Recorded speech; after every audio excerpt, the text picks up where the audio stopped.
दिवसाची सुरुवात अशी बरोबर आपण आपल्यापैकी बरेच जण उपवास धरतात. आठवड्यातून एकदा धरतात किंवा विशेषतः आपण लेंटच्या दिवसामध्ये उपवास धरतो. 40 दिवस आपण ते उपवास करतो आणि त्या उपवासाच्या वेळेमध्ये आपण अनेक चांगल्या गोष्टी खाण्याचं किंवा करण्याचं आपण म्हणजे जे आपल्या शरीरासाठी चांगलं आहे ते सोडून देतो.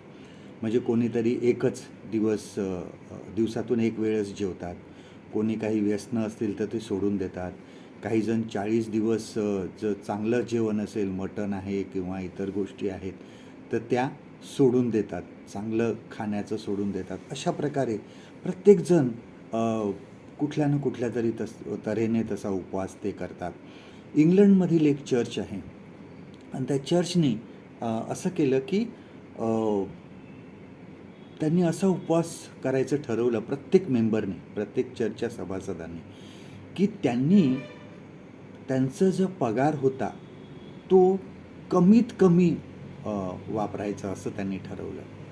आणि आपल्याला माहीत असेल की आता काय आहे मला माहिती नाही, पण पूर्वी मला जे माहीत होतं त्यामध्ये त्या लोकांना आठवड्याचा पगार मिळतो आणि त्या आठवड्याच्या पगारामधून त्यांनी असं ठरवलं की जे आम्ही खूप सुखसोयीसाठी पैसा वापरतो किंवा इतर गोष्टींसाठी वापरतो तो आम्ही कमी करू आणि जे आम्हाला खरोखर लागतं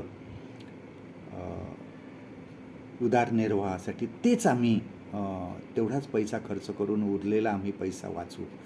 अशा तऱ्हेने त्यांनी प्रत्येक मेंबरनी तो तसा आठवड्याला ते पैसा जमा करायचे चर्चमध्ये आणि तो पैसा शेवटी सर्वजण जाऊन गरीब लोकांच्या घरामध्ये जाऊन ते देत असत.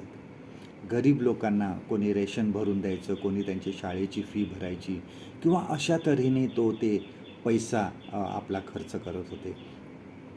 आणि त्यांनी हे त्यांचं बघून दुसऱ्या चर्चेसनी सुद्धा तसं करायचं ठरवलं की तुम्ही जे करतात ते खूप चांगलं काम करतात.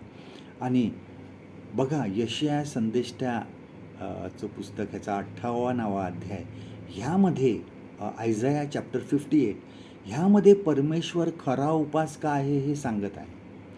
परमेश्वराला कोणत्या प्रकारचा उपास आवडतो हे तो त्या ठिकाणी सांगत आहे. बघा त्या वचनामध्ये परमेश्वर असं सांगतो, 7वं वचन वर्स 7 ह्यामध्ये सांगतो की तू आपले अन्न भुकेलेल्यास वाटावे. परमेश्वर सांगतो तुझं अन्न जे आहे, एक समजा तू दिवसातून एक वेळ उपास करतो, तुझं एक वेळचं अन्न ते गरिबांना दे, ते साठवून ठेवू नको.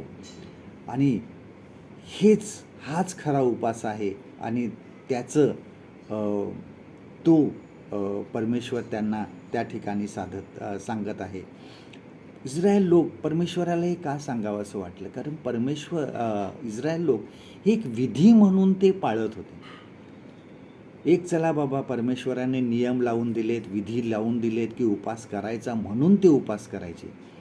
त्यांचा तो विचार मनापासून नसायचा आणि त्यांच्या त्या उपासामधून गरजू लोकांना काहीही उपयोग होत नव्हता. आणि म्हणून परमेश्वराने हे त्यांना सांगितलं. फक्त विधी आणि गरिबांची काळजी कमी असा तो उपास होता. जे विधी करायचे परंतु गरिबाची काळजी त्याच्यामध्ये नव्हती काही.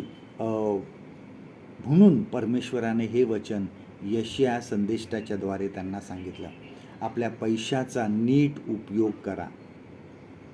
आपलं दिलेलं जे दान आहे, आपण जे देतो ते नक्की आपण कशासाठी देतो आणि नंतर ते कुठे जातं ह्याचा नीट विचार करा. आजचं देवाचं वचन आपल्यासाठी हे आहे, यशाया ह्याचा 58वा अध्याय आणि 7वं वचन, आयझाया चॅप्टर 58 आणि वर्स 7. तू आपले अन्न भुकेलेल्यास वाटावे, तू लाचारास व निराश्रितांना आपल्या घरी न्यावे, उघडा दृष्टीस पडल्यास त्यास वस्त्र द्यावे, तू आपल्या बांधवाला तोंड लपवू नये, हाच तो उपास नव्हे काय. परमेश्वर करो आजचा दिवस तुमचा आशीर्वादित करो.